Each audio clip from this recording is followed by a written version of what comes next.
सभी का स्वागत है। पूरी दुनिया में प्लास्टिक प्रदूषण ओशंस, लैंडफिल्स और यहाँ तक कि हमारी अपनी फूड सप्लाई में भी बढ़ता जा रहा है। ट्रेडिशनल रिसाइकलिंग मेथड्स हर साल बन रहे अरबों टन प्लास्टिक वेस्ट का सामना नहीं कर पा रहे हैं। अब साइंटिस्ट लिविंग ऑर्गेनिजम्स पर आधारित एक रेडिकल सॉल्यूशन की ओर देख रहे हैं। कुछ ऐसे बैक्टीरिया खोजे गए हैं जो प्लास्टिक को सचमुच खा सकते हैं और उसे हार्मलेस बाई प्रोडक्ट्स में बदल सकते हैं। इन माइक्रोब्स में ऐसे एंजाइम्स होते हैं जो पॉलीएथिलीन टेरेफ्थलेट और दूसरे आम प्लास्टिक्स के मोलेकुलर स्ट्रक्चर को तोड़ सकते हैं। अगर इन्हें ठीक से इंजीनियर और डिप्लॉय किया जाए तो ये कॉस्टली इंडस्ट्रियल प्रोसेसिंग पर डिपेंड किए बिना सिंथेटिक वेस्ट से होने वाले लॉन्ग टर्म खतरे को काफी कम कर सकते हैं। प्लास्टिक खाने वाले बैक्टीरिया की खोज एक जापानी वेस्ट फैसिलिटी में हुई थी, जहां रिसर्चर्स ने आइडियोनेला सकायेंसिस नाम के एक स्ट्रेन की पहचान की थी जो पॉलीएथिलीन टेरेफ्थलेट को तोड़ सकता है। इस तरह का प्लास्टिक बॉटल्स, फूड कंटेनर्स और सिंथेटिक फाइबर्स में इस्तेमाल होता है। बैक्टीरिया दो एंजाइम पैदा करते हैं जो प्लास्टिक को डिपॉलीमराइज करने और फिर उससे बनने वाले कंपाउंड्स को मेटाबोलाइज करने के लिए एक के बाद एक काम करते हैं। जब इस प्रोसेस को नेचुरल सेटिंग में देखा गया तो साइंटिस्ट्स को बड़े पैमाने पर ऐसे ऑर्गेनिजम्स का इस्तेमाल करने की बहुत बड़ी पॉसिबिलिटी का एहसास हुआ। गोल यह था कि लैब रिसर्च के जरिए इन स्ट्रेन्स की एफिशिएंसी और ड्यूरेबिलिटी को बढ़ाया जाए। बैक्टीरिया बेस्ड प्लास्टिक डाइजेशन को इंडस्ट्रियल यूज के लिए सही बनाने के लिए रिसर्चर्स ने इन माइक्रोब्स के जेनेटिक कोड को मॉडिफाई करना शुरू कर दिया। CRISPR और प्रोटीन मॉडलिंग जैसे टूल्स का इस्तेमाल करके उन्होंने उस रेट को बढ़ा दिया जिस पर एंजाइम अलग अलग कंडीशंस में प्लास्टिक को डाइजेस्ट कर सकते थे। एक फोकस एंजाइम को कम टेम्परेचर और बदलते pH एनवायरनमेंट में इफेक्टिवली काम करने के लायक बनाना था।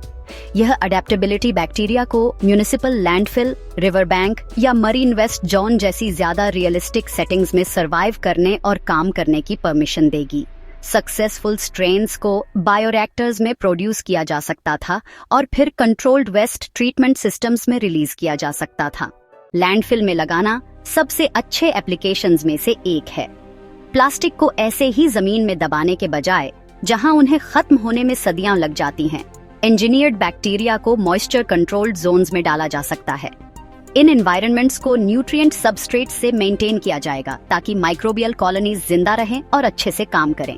जैसे जैसे प्लास्टिक वेस्ट टूटता है, बैक्टीरिया उसे कार्बन डाइऑक्साइड, पानी और बायोमास जैसे सिंपल ऑर्गेनिक मॉलिक्यूल्स में बदल देते हैं। केमिकल रिसाइकलिंग के उलट इस तरीके से ना तो कोई जहरीला पदार्थ निकलता है और ना ही ज्यादा एनर्जी लगती है। यह वेस्ट के ढेर को एक एक्टिव प्रोसेसिंग एनवायरनमेंट में बदल देता है। पानी में चीजें थोड़ी ज्यादा कॉम्प्लिकेटेड हैं क्योंकि पानी पूरे में फैल जाता है और एक जगह रुकता नहीं। लेकिन वैज्ञानिक ऐसे तरीके ढूंढ रहे हैं जिनसे बैक्टीरिया को बायोडिग्रेडेबल राफ्ट्स या धीरे धीरे घुलने वाले कैप्सूल में डाला जा सके। इन प्लेटफॉर्म्स को उन जगहों पर रखा जा सकता है जहां बहुत ज्यादा प्लास्टिक जमा होता है, जैसे ओशन जायर्स या नदियों के मुहाने पर। बैक्टीरिया धीरे धीरे बाहर आते हैं, तैरते हुए कचरे पर फैल जाते हैं और प्लास्टिक को एंजाइम्स से तोड़ना शुरू कर देते हैं। इस तरीके से जेनेटिकली मॉडिफाइड ऑर्गेनिजम्स का अनकंट्रोल्ड फैलाव नहीं होता और माइक्रोबियल एक्टिविटी पर नजर रखी जा सकती है। जब राफ्ट्स का काम पूरा हो जाता है तो उन्हें वापस भी उठाया जा सकता है, जिससे पर्यावरण को कम से कम नुकसान होता है। फैक्ट्रियां जो मैन्युफैक्चरिंग के दौरान प्लास्टिक वेस्ट निकालती हैं, वे अपनी वेस्ट मैनेजमेंट स्ट्रेटेजी के तौर पर ऑन साइट बैक्टीरियल डाइजेशन को अपना सकती हैं। ऑप्टिमाइज्ड माइक्रोबियल कॉलोनीज से भरे कस्टम टैंकों को इंटीग्रेट करके प्रोडक्शन फैसिलिटीज बिना किसी एक्सटर्नल प्रोसेसिंग के सीधे ऑन फकट पैकेजिंग वेस्ट और डिफेक्टिव प्रोडक्ट्स को डिग्रेड कर सकती है। यह closed loop system transportation cost और एमिशन को कम करता है, जबकि वेस्ट को हार्मलेस बाय प्रोडक्ट्स में लगभग रियल टाइम में बदलने में मदद करता है। फैक्ट्री मैनेजर्स परफॉर्मेंस को डिजिटली मॉनिटर कर सकते हैं, ब्रेकडाउन रेट को ऑप्टिमाइज करने के लिए टेम्परेचर और न्यूट्रिएंट अवेलेबिलिटी जैसी कंडीशंस को एडजस्ट कर सकते हैं। समय के साथ यह रेस्पॉन्सिबल इंडस्ट्रियल डिजाइन का एक स्टैंडर्ड फीचर बन सकता है। म्युनिसिपल रिसाइकलिंग सेंटर्स को अक्सर ऐसे प्लास्टिक से निपटने में मुश्किल होती है जो कॉन्टेमिनेटेड, मल्टीलेयर्ड या ट्रेडिशनल रिसाइकलिंग के लिए बहुत खराब हो चुके होते हैं।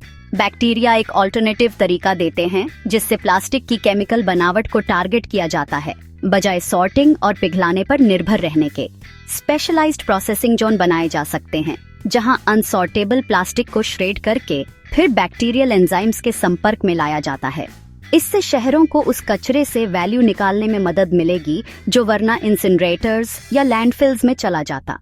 इससे मिलने वाले बायोमास को खाद बनाया जा सकता है या बायो एनर्जी प्रोडक्शन में इस्तेमाल किया जा सकता है, जिससे एनवायरनमेंट के लिए एक फायदेमंद साइकिल पूरी होगी। एंजाइमियों को लिविंग बैक्टीरिया के बाहर भी इस्तेमाल किया जा सकता है। कुछ लैब्स डाइजेशन के लिए रिस्पॉन्सिबल मैन प्रोटीन्स को अलग कर रही हैं और उन्हें प्यूरिफाइड फॉर्म में अप्लाई कर रही हैं। इन एंजाइमियों को इंडस्ट्रियल सेटिंग्स में प्लास्टिक वेस्ट पर स्प्रे किया जा सकता है या रिसाइकलिंग मटेरियल को साफ करने के लिए वॉशिंग सिस्टम में भी इंटीग्रेट किया जा सकता है। यह अप्रोच लिविंग ऑर्गेनिज्म की जरूरत को खत्म कर देता है और प्रोसेस को ज्यादा कंट्रोल करने लायक बनाता है। यह एंजाइमियों को स्टोर, ट्रांसपोर्ट और डिमांड पर इस्तेमाल करने की भी परमिशन देता है। इस मेथड की स्केलेबिलिटी उन रीजंस में से एक है जिनकी वजह से कंपनियां एंजाइम बेस्ड रिसाइकलिंग टेक्नोलॉजी में बहुत ज्यादा इन्वेस्ट कर रही हैं। ग्लोबल डिप्लॉयमेंट से पहले कुछ चैलेंजेस हैं जिन पर काम करना बाकी है, जैसे कई प्लास्टिक जैसे पॉलीवाइनिल क्लोराइड और पॉलीप्रोपिलीन, पॉलीएथिलीन टेरेफ्थैलेट से ज्यादा केमिकली रेजिस्टेंट होते हैं। इन मुश्किल मटेरियल्स को डाइजेस्ट करने वाले नए स्ट्रेन्स के बैक्टीरिया को पहचानने या बनाने के लिए रिसर्च जारी है। एक और चिंता है कि इंजीनियर्ड बैक्टीरिया को सेफ तरीके से कैसे कंटेन और खत्म किया जाए जब उनका काम पूरा हो जाए। साइंटिस्ट्स जेनेटिक किल स्विचेस लगा रहे हैं जो एक खास समय के बाद या कुछ खास एनवायरमेंटल क्यूज पर ऑर्गेनिजम्स को डीएक्टिवेट कर देते हैं। ये सेफ्टी मैकेनिज्म्स रेगुलेटरी अप्रूवल और पब्लिक एक्सेप्टेंस के लिए बहुत जरूरी होंगे। एनवायरमेंटल ग्रुप्स और सरकारी एजेंसियों को भी इसमें शामिल किया जा रहा है ताकि टेक्नोलॉजी का एथिकल और ट्रांसपेरेंट यूज सुनिश्चित किया जा सके। मिसयूज या अनइंटेंडेड इकोलॉजिकल इफेक्ट्स को रोकने के लिए गाइडलाइंस बनाई जा रही हैं। कुछ केसेस में पब्लिक टेस्टिंग एरियाज को एकेडमिक इंस्टीट्यूशंस द्वारा मॉनिटर किया जाएगा ताकि रियल टाइम डेटा मिल सके और लोगों का भरोसा बढ़े। लोगों को यह समझाने के लिए कि ये माइक्रोब्स कैसे काम करते हैं और क्यों सेफ हैं, पब्लिक एजुकेशन कैंपेन की जरूरत होगी। यह कोशिश प्लास्टिक पोल्यूशन के लिए एक क्लीनर और ज्यादा सस्टेनेबल सॉल्यूशन के लिए डर को कम करने और उत्साह बढ़ाने में हेल्प करेगी। बैक्टीरिया बेस्ड प्लास्टिक डाइजेशन का लॉन्ग टर्म विजन एक ऐसा ग्लोबल वेस्ट मैनेजमेंट सिस्टम है जो कुदरती प्रोसेस के साथ मिलकर काम करता है। एनर्जी इंटेंसिव तरीकों से सिंथेटिक वेस्ट के पहाड़ से लड़ने के बजाय सोसाइटीज कुदरत की अपनी एडाप्टेबिलिटी से निकले बायोलॉजिकल मेथड को अपना सकती है, चाहे लाइव ऑर्गेनिजम्स, निकाले हुए एंजाइम्स या हाइब्रिड सिस्टम्स से हो। नतीजा एक ऐसी दुनिया होगी जहां प्लास्टिक वेस्ट सदियों तक नहीं रहेगा। फ्यूचर जनरेशंस इस ब्रेक थ्रू को एक टर्निंग पॉइंट के तौर पर देख सकती हैं कि इंसान अपने मटेरियल्स और एनवायरनमेंट के लिए अपनी जिम्मेदारियों को कैसे मैनेज करते हैं। अगर यह टेक्नोलॉजी इसी तरह इवॉल्व होती रही तो वेस्ट डिस्पोजल के अलावा भी इसके कई अनएक्सपेक्टेड एप्लीकेशन सामने आ सकते हैं। जैसे इमेजिन करो ऐसे कपड़े जो एक खास एंजाइम मिस्ट के कांटेक्ट में आते ही खुद डिकम्पोज हो जाएं, या ऐसी पैकेजिंग जो बिना मैनुअल सॉर्टिंग के कंपोस्ट बिन्स में ब्रेक डाउन हो जाए। यहाँ तक कि स्पेसक्राफ्ट या रिमोट आउटपोस्ट्स भी प्लास्टिक वेस्ट मैनेज करने के लिए बैक्टीरिया बेस्ड किट्स कैरी कर सकते हैं बिना रीसप्लाई मिशंस की जरूरत के। एक्सट्रीम सिनारियोज में ऑटोनमस ड्रोन्स का इस्तेमाल इलीगल डंपिंग जोन्स या फ्लोटिंग गार्बेज पैचेस में एंजाइम कैप्सूल्स रिलीज करने के लिए भी किया जा सकता है। ये आइडियाज शायद फ्यूचरिस्टिक लगें, लेकिन ये biologically driven waste control systems की इनॉर्मस पोटेंशियल को हाईलाइट करते हैं। आगे देखते हुए बैक्टीरिया बेस्ड प्लास्टिक डाइजेशन सबसे इफेक्टिव बन सकता है और प्लैनेट पर सबसे ज्यादा एक्सेप्ट किया जाने वाला वेस्ट मिटिगेशन स्ट्रैटेजी। प्लास्टिक्स को जमीन में दबाने या उन्हें पिघलाने की कोशिश करने के बजाय फ्यूचर के सिस्टम इन माइक्रोब्स को लैंडफिल, ओशन और यहाँ तक कि फैक्ट्री वेस्ट स्ट्रीम्स में स्प्रे या एम्बेड कर सकते हैं। जेनेटिक इंजीनियरिंग और एनवायरमेंटल मॉडलिंग में एडवांसेस ये एंश्योर करने में हेल्प करेंगे कि बैक्टीरिया दूसरे इकोलॉजिकल बैलेंसेस को डिस्टर्ब किए बिना केवल अपना इंटेंडेड रोल निभाएं।